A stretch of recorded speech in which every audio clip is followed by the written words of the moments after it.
बता दें अब से थोड़ी देर बाद ही कैबिनेट की बैठक शुरू होने वाली है और तमाम विभागों के कर्मचारियों की नज़र जो है उस कैबिनेट पर लगी हुई है कि किसके हक में कौन सा फैसला बिहार सरकार करने जा रही है। मैं आपको बता दूं कि बिहार के कैडर में उपस्थित 44 विभागों के 4.5 लाख से अधिक संविदा कर्मचारियों की निगाहें भी आज की कैबिनेट पर अटकी हुई है। जबकि आप लोगों को बता दें कि विकास आयुक्त की बैठक में जो कमेटी बनाई गई थी, जिसमें माननीय मुख्यमंत्री महोदय ने इस बात को स्वीकार किया था कि बिहार के 4.5 लाख से अधिक संविदा कर्मचारियों को मौजूदा समय में जो भी मानदेय प्रश्रमिक मिल रही है वो कहीं से जायज नहीं है। इसको लेकर के उन्होंने तमाम विभागों के प्रधान सचिव, एसीएस अधिकारी की एक कमेटी बनाई थी, जिसमें उन लोगों को कहा गया था कि तमाम जो अपने ऑब्जर्वेशन में अपने विभागों के कर्मचारियों को कितना सैलरी आज के समय में वेतन होना चाहिए उसको लेकर के उन्हें आज्ञा दी गई थी, जो कि सोमवार को उन्होंने उस पत्र को भी सरकार को सौंप दिया गया।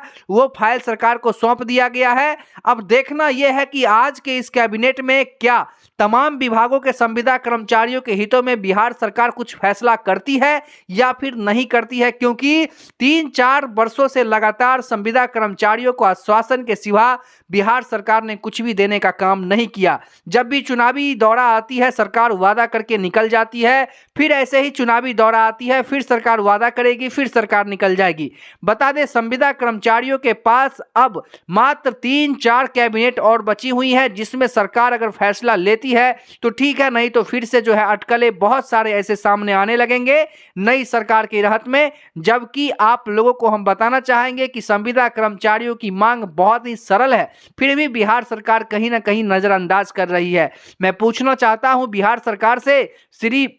नीतीश कुमार जी से, कि क्या आपके पास सरकारी कर्मचारियों के लिए पैसे हैं? और संविदा कर्मचारी जो अल्प मानदेय पर उतनी मेहनत करते हैं, एक सरकारी कर्मचारियों के कदम से कदम मिला करके काम करते हैं, उनके लिए आपके पास बजट नहीं है, आपके पास पैसे नहीं है, और उनके परिवार, उनके बच्चे और वो खुद कैसे इस महंगाई, कमर तोड़ महंगाई में अपने आप को सर्वाइव कर रहे हैं, ये कोई उनसे जाकर के पूछे। क्योंकि संविदा कर्मचारियों का हाल बहुत ही जो है बिहार में खराब है, फिर भी सरकार को उन पर कोई नजर नहीं है। संविदा कर्मचारियों की बस थोड़ी सी बस यही मांग है कि सरकार के, अगर सरकारी कर्मचारियों के लिए सरकार उतना कुछ सहूलियत दे रही है तो कुछ सहूलियत हम लोगों को भी प्रोवाइड करे, जैसे में मौजूदा समय के उचित वेतन मिले, जिसमें राज्य के अलावेंस जोड़े रहे, तमाम वो चीजें जोड़ करके सरकार उचित वेतन प्रोवाइड करे, जो मौजूदा समय में बाजार की जो बजट हो, जो बाजार की महंगाई होती है उसके हिसाब से उचित वेतन मिले, एनपीएस का लाभ मिले उन्हें,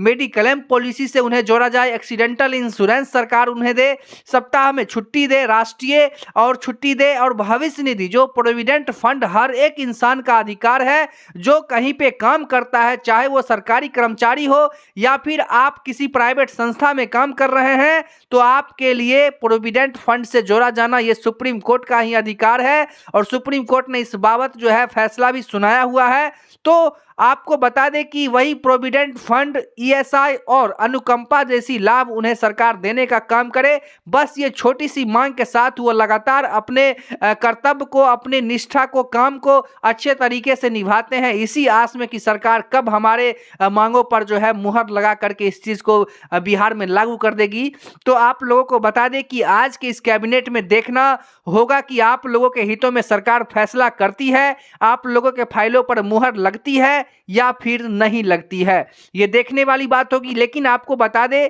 कि एक पॉजिटिव बात है कि सरकार संविदा कर्मचारियों के कैडर में लगातार घुसी हुई है, और सरकार रोज मतलब जो भी कैबिनेट, 3-4 कैबिनेट जो पिछले हुई है, तो उसमें संविदा कर्मचारियों के कुछ विभागों को सरकार ने सेलेक्ट करके और उनके हितों में जो है सरकार फैसला सुनाई है। ऐसे ही तमाम विभाग जो है संविदा कर्मचारियों के 44 विभाग, उनके संविदा कर्मचारियों की निगाहें आज की कैबिनेट की बैठक पर अटकी हुई है। अब देखना होगा कि सरकार आज के फैसले में क्या कुछ सुनाती है। तो चलिए फिर मिलते हैं एक नई खबर, तब तक के लिए देखते रहिए वर्ल्ड रिपोर्ट।